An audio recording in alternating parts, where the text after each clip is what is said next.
Raju computer take and আইটিতে সকলকে স্বাগত। আমরা শিখছি বেসিক কম্পিউটার কোর্স।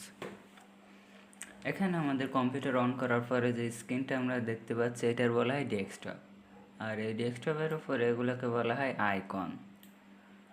অনেক আইকন থাকে, অনেক ধরনের কিছু কিছু কম্পিউটারে ভিন্ন ভিন্ন থাকে। ইনস্টলকৃত আইকন থাকে, আবার সিস্টেম আইকন। সিস্টেম যেগুলো কম্পিউটার কেনার পরেও পাওয়া যায় সেগুলো আছে সিস্টেম আইকন, আর যেগুলো কম্পিউটার কেনার পরে আমাদের ইনস্টল করে নিতে সেগুলো ইনস্টলকৃত আইকন। এখানে আছে আমাদের এগুলো সাজানো আছে, আমি আমার মতো করে সাজিয়ে নিতে পারি। সেক্ষেত্রে আমি যেটা যেখানে রাখবো সেটার উপরে মাউস নিয়ে যাব, মাউস পয়েন্টার নিয়ে গিয়ে লেফট বাটন চেপে ধরে আমি টেনে এনে আমি ডান সাইডে উপরে কোনায় রাখলাম, এখানে চলে আসে। আমি এইটা টেনে নিয়ে আসবো, এটা ডান সাইডে নিচে রাখবো, নিচে আচ্ছা আমি যে জায়গায় রাখবো, অথবা লেফট বাটন চেপে ধরে আমি যে কটা পরপর মার্ক করলাম পরপর তিনটে লেফট বাটন চেপে ধরে আমি এই সাইডে এখানে রাখলাম। আচ্ছা তিনটাই চলে আসছে। এটা এভাবে সাজিয়ে নিচ্ছে আমার মতো করে। আর এটা সিস্টেম অনুযায়ী সাজিয়ে নিতে পারি। এখানে রাইট বাটন ক্লিক করব, এখান থেকে শর্ট বাই বলে অপশান আছে। শর্ট বাইতে এসে এখানে নেম অনুযায়ী দিলে নেম অনুযায়ী থাকবে। আবারও যাব, রাইট বাটন ক্লিক করব, শর্ট বাইতে এসে এখানে সাইজ অনুযায়ী দিতে পারি। আবারও রাইট বাটন ক্লিক করব, এখানে শর্ট বাইতে এসে এখানে আইটেম অনুযায়ী আইটেম টাইপ আছে, আইটেম অনুযায়ী আছে দিলে। আবারও শর্ট বাইতে যাব, এখানে ডেট মডিফাই দিতে পারি, ডেট মডিফাই অনুযায়ী আমি যেভাবে রাখবো এখান থেকে সেটা দেব, সিলেক্ট করে দিলেই সেইভাবে চলে আসবে। এটাই কাজ। আর রাইট বাটন ক্লিক করবো, আমাদের এই ডেস্কটপের পরে যে আইকনগুলো আছে, অনেক সময় আমাদের অনেকের বাচ্চা থাকে, বাচ্চা কাচ্চা আছে, শিশু, তারা ঝামেলা করে বা ভিডিও দেখে যে ল্যাপটপে ভিডিও বা কম্পিউটারে কাজ করার ক্ষেত্রে এখানে উপরে অনেকগুলো আমার প্রয়োজনীয় ফাইল থাকতে পারে। তারা যদি ব্যবহার করেন অনেক সময় ডিলিট করে ফেলতে পারে বা এলোমেলো করে ফেলতে পারে। সেক্ষেত্রে আমরা এই যে আইকনগুলো এগুলো হাইড করে রাখতে পারবো, যাতে আমাদের ছোটো বাচ্চারাও ব্যবহার করতে পারবে, যা এগুলো যেন সমস্যা না করতে পারে তারা।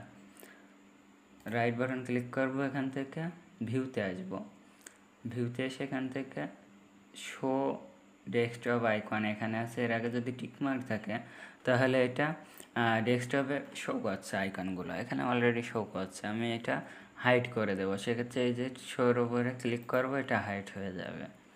এখান থেকে আর আইকন নাই, এগুলো সাদা হয়ে আছে।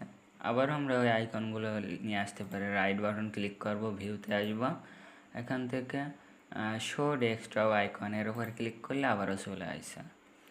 এগুলো এইভাবে আমরা আউট করে নিতে পারি, আবার নিয়েও আসতে পারি। রাইট বাটন ক্লিক করব, এখানে ভিউয়ের কিছু এই কাজগুলো আমরা গত পর্বে দেখছিলাম। তাহলে আমরা এখান থেকে শো ডেস্কটপ দেখলাম আইকন। এবার আমরা পার্সোনালাইজে এসে একটা কাজ দেখবো, এখানে পার্সোনালাইজে আসব।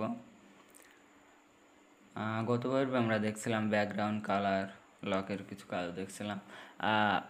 আজকে লক স্ক্রিনে আসবো, এসে এখান থেকে ব্যাকগ্রাউন্ড লক স্ক্রিনে আমরা কাজ না করলে কম্পিউটারটা অটোমেটিক লক হয়ে যাবে। সেক্ষেত্রে এখানে পিকচার আমরা সেট করে স্লাইড শো দিতে পারি, অথবা পিকচার সেট করে এখান থেকে দিতে পারি, অথবা এখানে উইন্ডোজ কিছু পিকচার অটোমেটিক নিয়ে নেবে। এটাই থাক।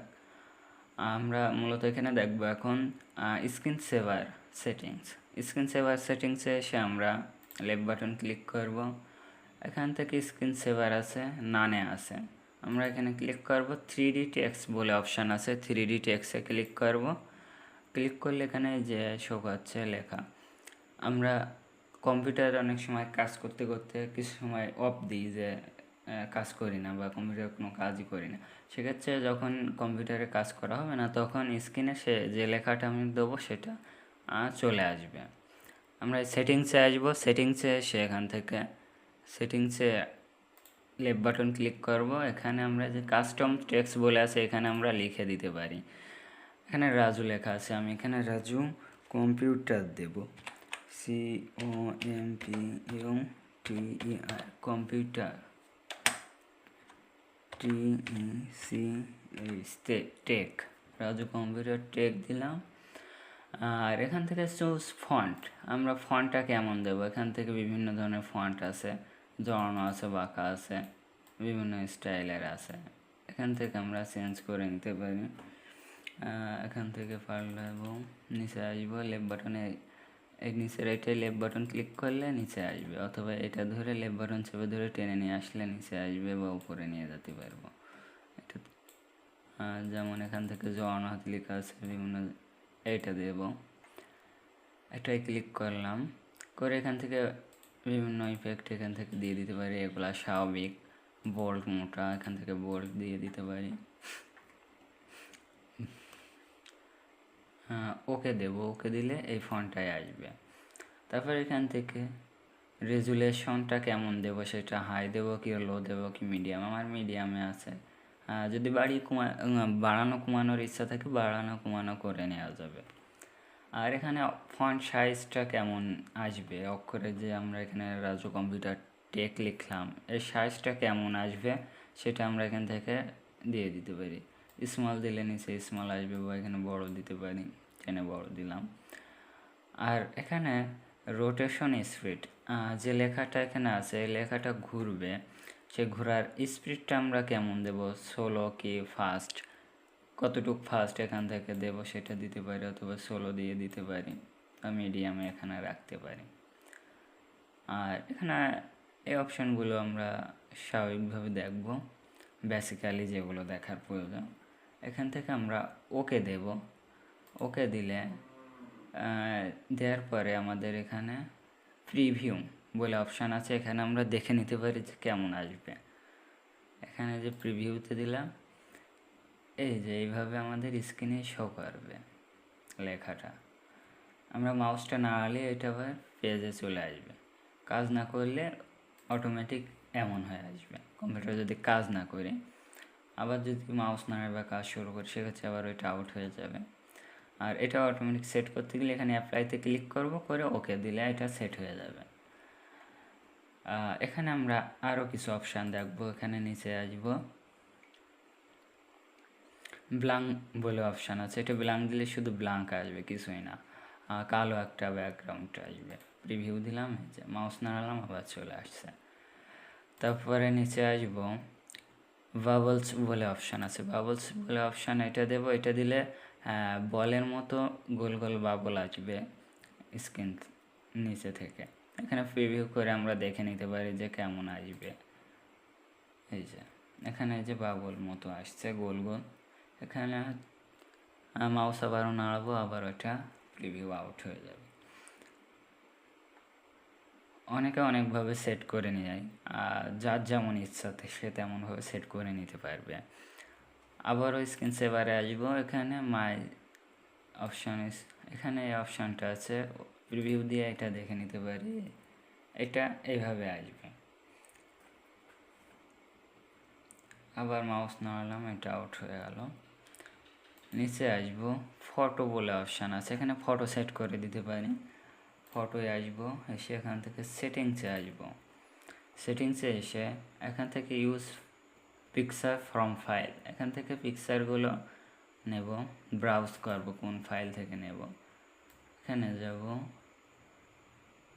এখান থেকে আমরা ইমেজ দেব, এখানে ওকে দেব, আমার ওই ফাইলে পিকচার আছে, সেভ দেব। আমরা এখন যদি প্রিভিউ দিই, প্রিভিউ দিলাম, তাহলে ওই ফাইলে যে কটা পিকচার আছে ওটা কিছু টাইম পর পর অটোমেটিক এখানে স্ক্রিন সেভারে চলে আসবে। ওই ফোল্ডারে যে কয়টা পিকচার আছে অটোমেটিক প্লে হতে থাকবে এখানে।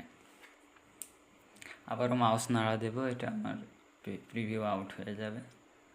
এখন যদি আমরা এখানে ফটোর জায়গায় রিবনস বলে অপশান আছে, রিবনসে অনেক ধরনের ইফেক্ট আছে, এখান থেকে রিবনসে যাব, এখানে সুন্দর ইফেক্ট আছে, এখানে প্রিভিউ করব, এখানে রিবনের কিছু অপশান আমাদের দেখাচ্ছে। যেমন অনেকে এটা বেশি দেয়, যার যেমন ইচ্ছা সে তেমনভাবে ব্যবহার করে। না আমরা আবার প্রিভিউ আউট করে আসলাম। আর আমরা এগুলো যেগুলো সেট করবো সেগুলো এখান থেকে দিয়ে অ্যাপ্লাই দেব। অ্যাপ্লাই দেওয়ার পরে ওকে দেব, দিলে এটা সেট হয়ে যাবে। আমি যদি 3D টেক্সটাই সেট করি, এখান থেকে সেটিংসে যাই, সাইজ তো বড়ই আছে, এখান থেকে ওকে দিলাম, অ্যাপ্লাই, ওকে। আমরা এখন এখান থেকে কেটে দিই। তাহলে আমরা আজকে দেখলাম স্ক্রিন সেভার কীভাবে সেভ করবো সেটা, বা কম্পিউটারে স্ক্রিন সেভারটা দেওয়ার অপশানগুলো আমরা দেখলাম। আমাদের এটা হলো বেসিক কম্পিউটার কোর্স। এটা বেসিক যেগুলো আমাদের জানা লাগে সেগুলোই আমরা এই কোর্সের ভেতরে জানব।